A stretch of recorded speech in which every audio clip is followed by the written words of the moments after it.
Greetings, this is Seth from the RE Tipster blog. One of the most common questions that I get over and over again is this. How am I supposed to know how much to offer on this property? And you know, it is a great question. In fact, it's possibly one of the most important questions that you can ask when you're approaching any property. When it comes to any real estate deal, the money is made when you buy. And the only way you can make money when you buy is if you're offering the right price. A price that's going to allow you enough of a profit margin to actually get in there, buy it, sell it, and pay for all of your costs along the way and still make out with a lot of money in the process. So with that said, I wanted to show you just a really quick tool that I use whenever I'm making an offer on a property. And this tool is just a really simple spreadsheet that I put together with one of my colleagues. I've made some of my own tweaks to it just to kind of help me understand the numbers a little bit better, but essentially all you have to do is put in 4 numbers here, and they're all the cells here that are shaded in yellow. And first of all, you got to put in the estimated market value, and that is whatever value that you come up with through your research to figure out what this property is going to be worth on the back end. And it's important that you be honest with yourself on this, because you don't want to be overly optimistic, because if you put the wrong number in here, it is definitely going to affect the conclusion that you draw from this. The next cell is really just any of the property taxes, outstanding fees, liens, anything that you're going to have to pay off as part of purchasing this property. In my business, a lot of times I have to pay off property taxes when I'm acquiring a piece of property. So in those cases, I would be putting that outstanding balance here.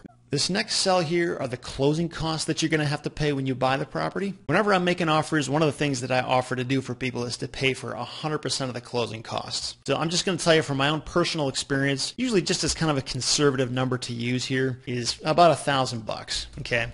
Now it may end up being more than that, it may end up being less, but in most of the cases, $1,000 is pretty much the high end that I'll have to end up paying. And I will say, it definitely depends on the price you're paying for the property. If it's a really expensive one, then your costs are going to be more. But usually with the range that I buy, which is kind of in the lower end, $1,000 is more than enough to account for that. This next cell here, this actually only applies if you're going to be using a real estate agent to sell your property on the back end. You'll see in this little description here it says 10%. And 10% is actually the commission that you have to pay to agents when they're selling vacant land properties. So it's actually kind of high. In most cases, if you're just selling a house or a typical kind of property, that number is actually closer to 6%, give or take. But just so you know, I went really conservative with this, and I just went for the full-blown 10%. It's usually not that much, and if you're not using an agent at all, then you don't even have to put anything in here, but that's why I put that in there. And then this last thing here is the closing cost that you're going to have to pay on the back end when you sell this property. Most of the time, closing costs tend to be split 50-50 between the buyer and the seller. That's kind of the typical way it's done. So that's kind of how I have structured this to be. But just so you know, closing costs can be whatever you want them to be. If you want the buyer to pay for everything, or if you want to pay for everything, you can do it as long as both parties are willing to agree to that. A typical number that I use for this is $500, simply because it's half of the $1,000. And again, more often than not, that's more than enough to cover in the closing costs when I'm selling something. So I'd actually like to give you just an example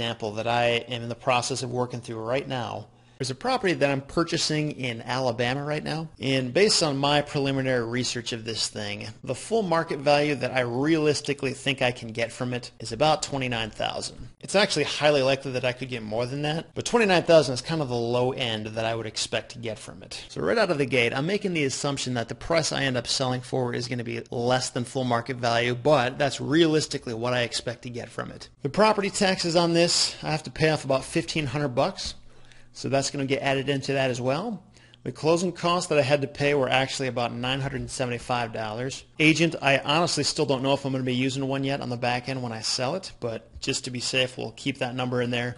And then the closing cost when I sell will probably be somewhere in that $500 or less range. And what that ends up giving us here is an actual redeemable value of $23,125. And if you do the math, you'll see that what I mean by that is that number right there is what I have left to work with after all of my costs have been paid for and taken out of that full market value that I expect to sell it for. So with that in mind, if we go down to these boxes below, we're actually going to see a few different options that I could potentially pursue. If I wanted to offer just the bottom of the barrel price, 10% of market value, I'd be offering them $2,312 cash, which would basically make my total investment cost $8,187.50. And what lives inside that number is all of these numbers up here and the cash amount that I'm offering. So my total amount that I'm dumping into this thing along the way is $8,187. That being said, when it actually does sell for $29,000 on the back end, that means my estimated net profit is going to be $20,812. And that's a return on investment of 254%, which is pretty darn good. That's what we call a slam dunk deal. Now, given that, say I'm not necessarily dealing with a highly motivated seller. Let's assume they're not willing to take just any old offer I throw at them. In that case, I could offer them 20%, 30%, or 40%. And as you'll see with the corresponding numbers here, the total investment cost goes up and up and up, and the return on investment goes down, down, down, and the estimated net profit goes down, down, down. But it still gives me other options to pursue. And if I've made the correct assumptions up here, and if I've actually done my homework, and I'm pretty darn sure that the sale price in the end is going to be $29,000, it basically tells me, I mean, if I just kind of follow the numbers and do the math, I mean, this is what I can expect to get under these different scenarios. And just so you know, my own personal standard that I try to stay above is a return on investment of 100% or greater. So with that in mind, offering 40% would be a little bit too much for me in this case, but really 30%, 20%, or 10%, any of those would be fair game. And obviously, as you can see here, if you mess with the numbers up top, say if the actual value was, $39,000,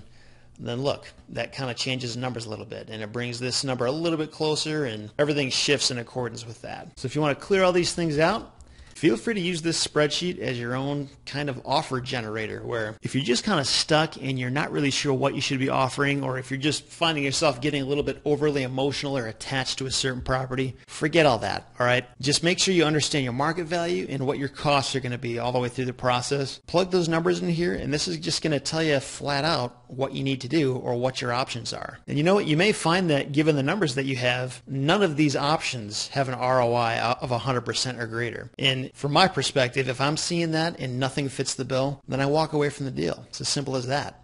Again, it is extremely important that your assumptions be correct up here, because if you're just wildly throwing numbers in there and you don't actually have a solid basis for those numbers, it's totally going to affect the outcome here, and it could very well lead you astray. So again, it's very important to do your homework and make sure you understand these values and numbers. And keep in mind, I mean, these are just 4 potential scenarios, but if you wanted to go in here and change the percentage, say to 5%, feel free to do that. Or if you wanted to change it to 50%, I mean, feel free to do that too. You can do whatever you think is best as long as you're comfortable with the numbers that make sense to you and it's something you can live with. This is just what I use for my offers. You can feel free to take it or leave it, but I just wanted to share that with you. Hopefully that was helpful, and I wish you all the best as you're pursuing more of those properties out there. Good luck.